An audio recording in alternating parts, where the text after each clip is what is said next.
sagalee qeerrooti. Sagaleen qeerroo torbaanitti guyyaa 3 diddaa uummata Oromoo fi saboota cunqurfamoo impaayera biyyattiin mara akkasumas shira mootummaa abbaa irree wayyaanee kan gabaasu. Kun sagalee qeerrooti.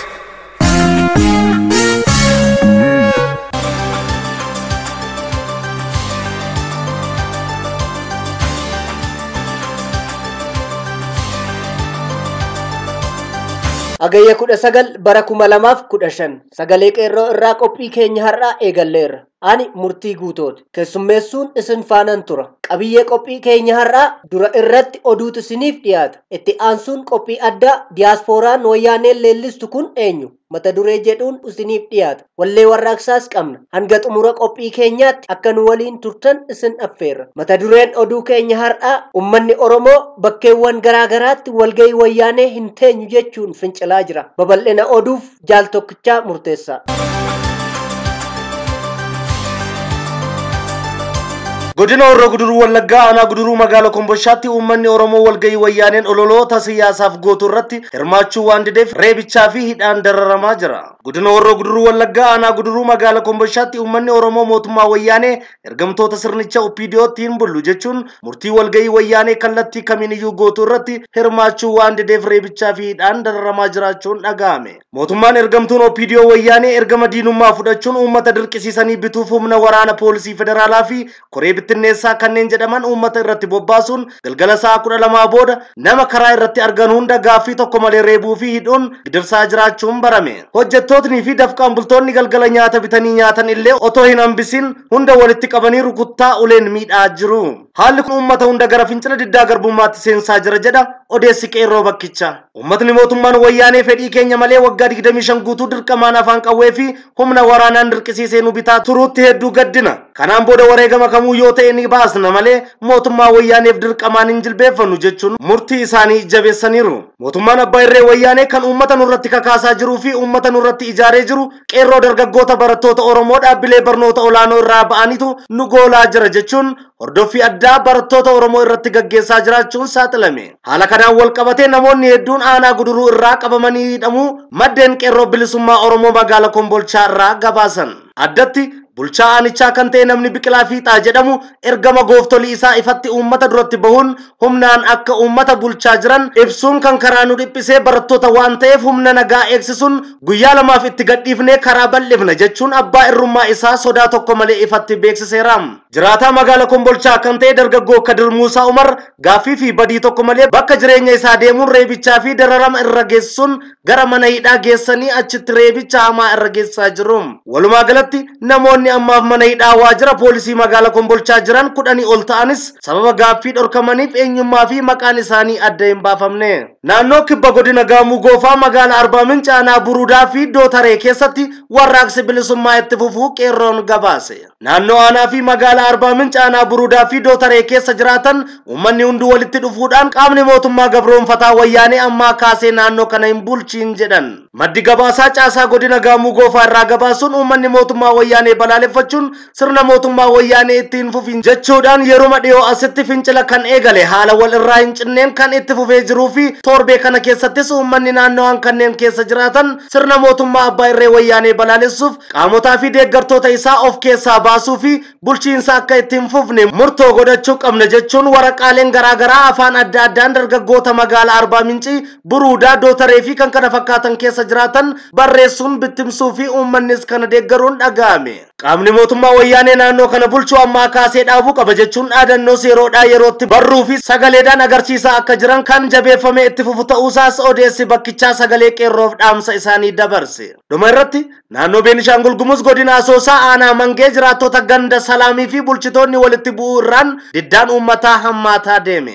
Mootummaan abbaa irree wayyaanee nun bulchitu jechuudhaan naannoo Beenishaangul Gumuz godina Asoosaa aanaa Mangee jiraattota ganda Salaam keessatti diddaan kun kan dho'e bulchitoota gandaa fi milishoota kanneen ummaticha iraarsan irratti tarkaanfii uummataan fudhatameen milishootni wayyaanee kan ajaja fudhatan galmaan gahan. Uummanni naannoo fi milishoonni wayyaanee kan walitti bu'aniif sababaan lafa qonnaan bulaa fi gandoota bosonaan marfamanii jiran irraa uummanni akka buqqa'anii fi abbootii qabeenyaaf dhalootaan alagaa ta'aniif akka kennamu ajaja mootummaan dabarse irraa ta'uu gabaasni nu ga'ee addeessa. Walumaa gala naannoo godina Beenishaangul Gumuz keessatti bulchitootii fi uummatni walii galuu dhabuudhaan bakkoota adda addaa keessatti jeequmsi hammaachaa dhufu irraan sirni wayyaanee yaaddoo keessa galaa jira. Oduun nuti har'aaf qabannee isiniif dhiyaanne kanuma. Qophiilee hafan waliin turtii gaarii.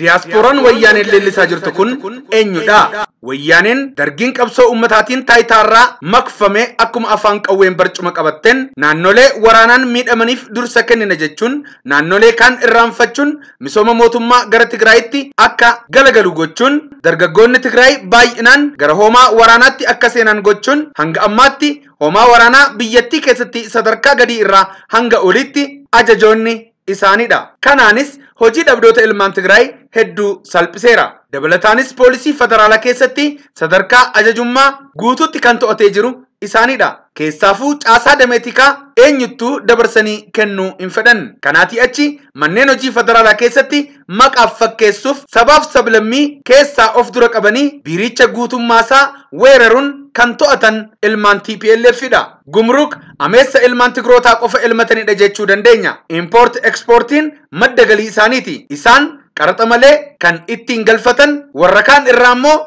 qaraxuuf caasaa diriirfatanii bakka ittiin to'atan buufata saamichaa isaaniiti. Kanaafi kan kana fakkaatuun ilmaan Tigrootaa bakka qabsiifatanii erga raawwatanii booda warra barreessuu fi dubbisuu hin dandeenye immoo seeraan ala baankii daldala Itoophiyaarraa bifa liqiin fudhachuun rabsanii fiiti yeroo gabaabaa keessatti Tigraayin Awurooppaa fakkeessan. Kanneen olitti tuqaman kanas dabalatee mootummaan TPLF vaatii fi taaksii uummata keenya irraa guuraa jiru maleettis erga dargiin kufee waggoota 20 oliif dalagaa hojjettee kan itti bobbaatee fi kan wayyaaneen irraa milkoofte yoo jiraate ilmaan Tigrootaa gara biyya alaatti dooraan bobbaasuun carraa hojii argamsiisuu isaaniiti. Haala kanaan otoo eenyullee irratti hin dammaqne iccitii guddaatiin qabuun hanga danda'ameefitti USA, Kanada, Awurooppaa fi Awustiraaliyaa keessatti karaa embaasii maqaaf embaasii Itoophiyaa jedhamuun garuu caasaa dameetikaa TPLF ta'een itti dhimma ba'anii mootummoota garagaraa fi kaampaaniilee dhuunfaa keessatti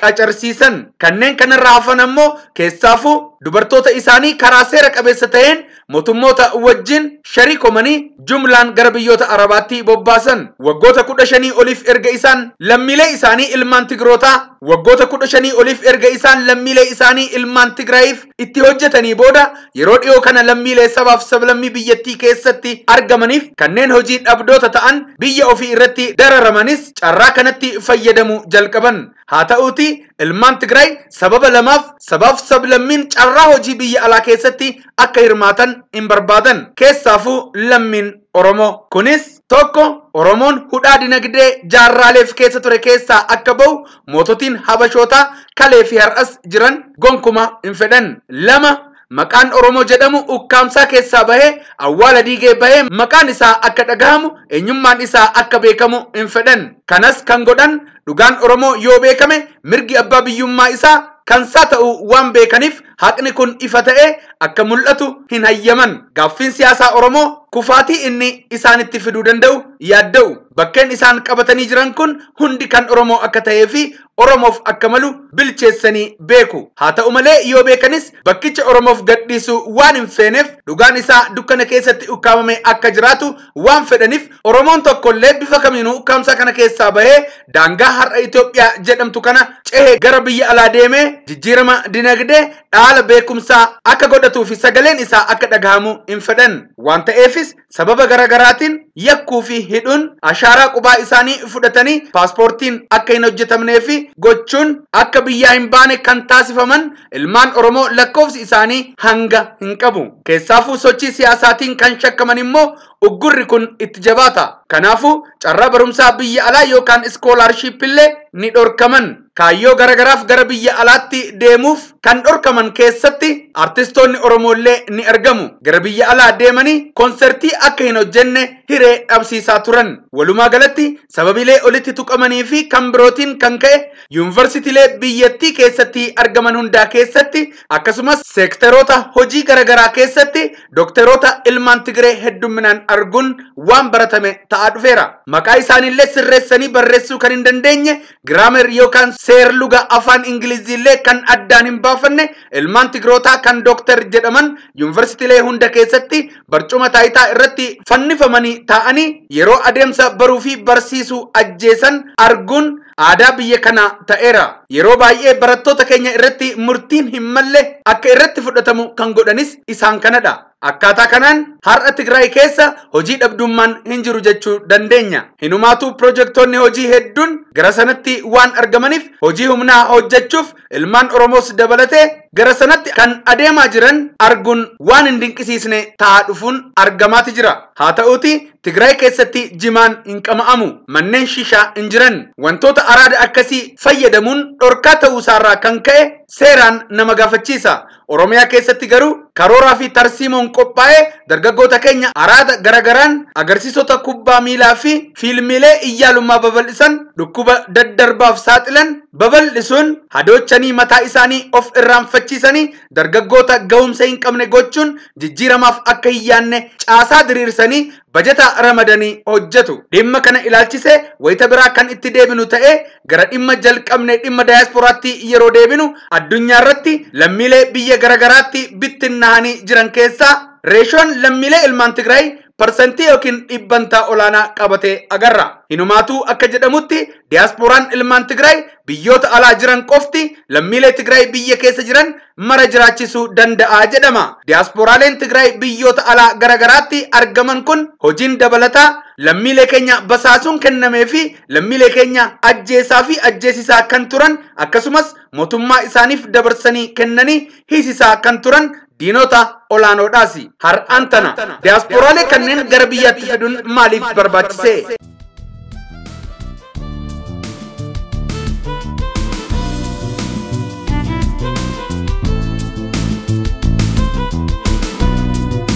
Eenyumtuu kan beeku diyaasporaan Tigraay karaa seera qabeessa ta'een mootummoota wajjin wal ta'uun kaayyoo garagaraaf biyyoota garagaraatti bittinna'anii kan bobbaafaman yoo ta'an diyaasporaaleen saboota kaanii ammoo keessaafuu diyaasporaan Oromoo ammoo hangamillee wayyaaneedhaan balballi irratti cufamullee mooraa uggura wayyaanee kana cabsuun saaphana isaanii cicciruun danqaa meeqaan tam keessa hulluuqanii lubbuu isaanii bakka bu'iinsa hin qabne du'atti muratanii gammoojjii fi bahaara yookaan garba qaxxaamuranii warra biyyoota garagaraa irra qubatanidha. Dheerina yeroo booda walitti ititanii community ijaarrachuun hojii dinqisiisaa yeroo hojjetan argaa jirra. Waan ta'eefis wayyaaneen akka feetee fi akka yaaddetti isaan to'achuu hin dandeenye. Dhibba irraa dhibbatti to'annaa wayyaanee jalaa bahuutiin qabsoo biyya keessaa waliin hidhata uumuun akkasumallee miidiyaalee walabaa kanneen akka OMN hundeessuun sagalee Oromoo dhageessisuun humna wayyaaneetiin of duuba deebi'uu kan hin dandeenye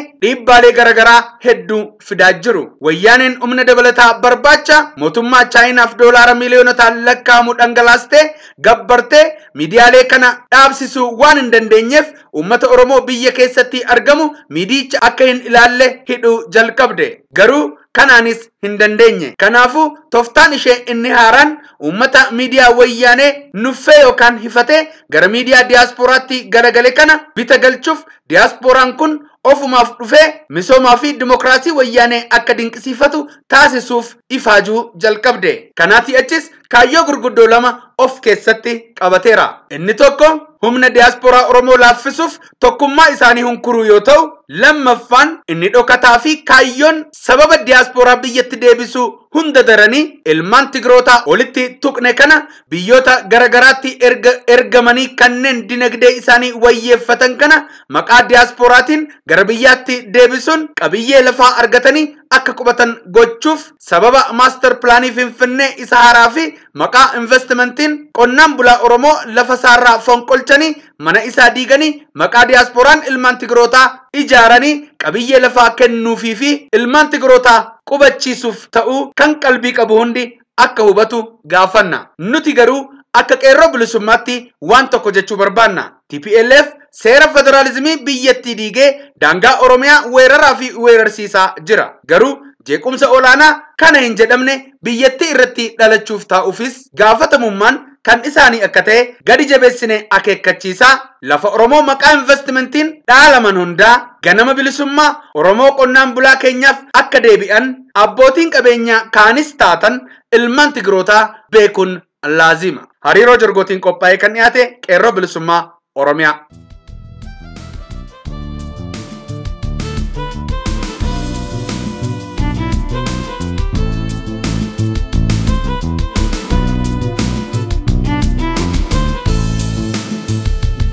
Murni cubbuu sitti faadeeffatee guyyaa adii caalaa bu'aa sirraa argatee matumaan gammadu bari rabbii hundaa takka aduun baanaan hireessaatu badaa yaa halkan dukkanaa adumaan dhaalamta yaa halkan dukkanaa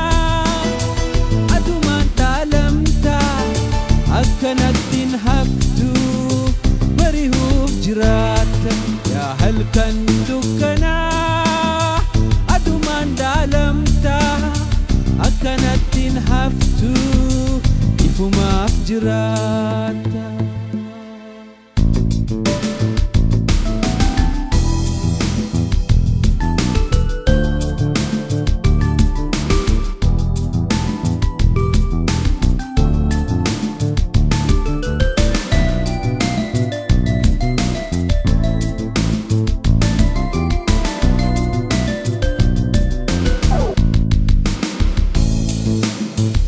Keessatti tooftaa meeqa hojjetanii taarika kijibaa si keessatti uumanii haqa taa'uu dirree daraan awwaalanii cubbuu martuu randaan gararraasisanii yaa halkan dukkanaa adumaan dhaalamta halkan dukkanaa adumaan dhaalamta akkanattiin haftu ifumaaf jiraata halkan dukkanaa adumaan dhaalamta akkanattiin haftu bari'uuf jiraata.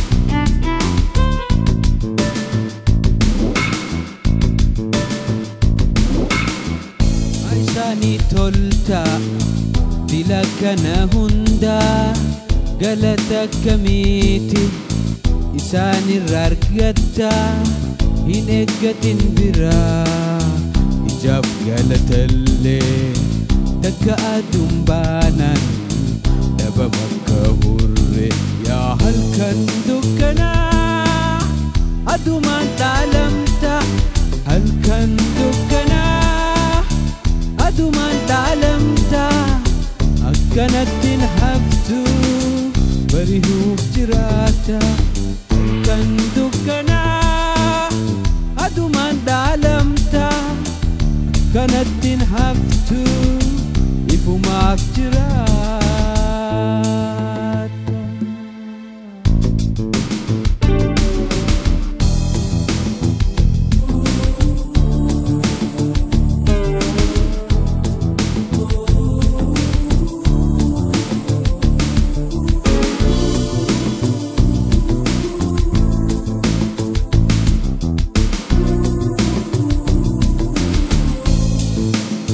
Meeqaasi kees deemee hallayyatti goree karaa silaa sirrii hunda bira taree bakka deemuuf hunda dukkanaan hanqiftee miidhamaaf waan tollee meeqa galaafatte yaa halkan dukkanaa adumaan dhaalamta halkan dukkanaa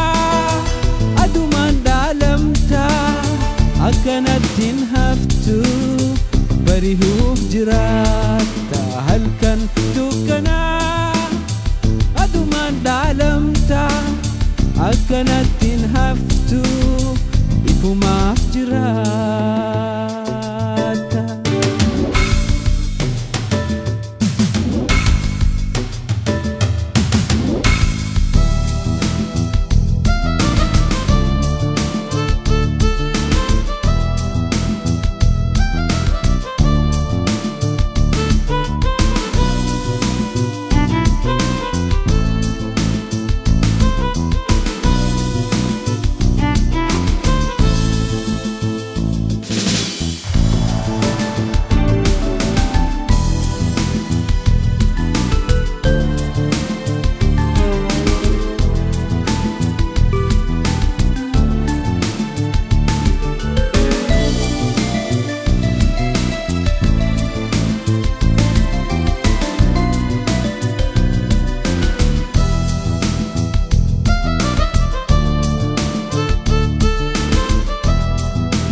Dhaggeeffattoota keenya qophii keenya har'aa xumurree jira. Waan nu dhaggeeffattaniif guddaa galatooma. Sagantaa itti aanuun hanga wal agarrutti nagaan nuuf tura. Injifannoo uummata Oromoof. Gadaan gadaa bilisummaati.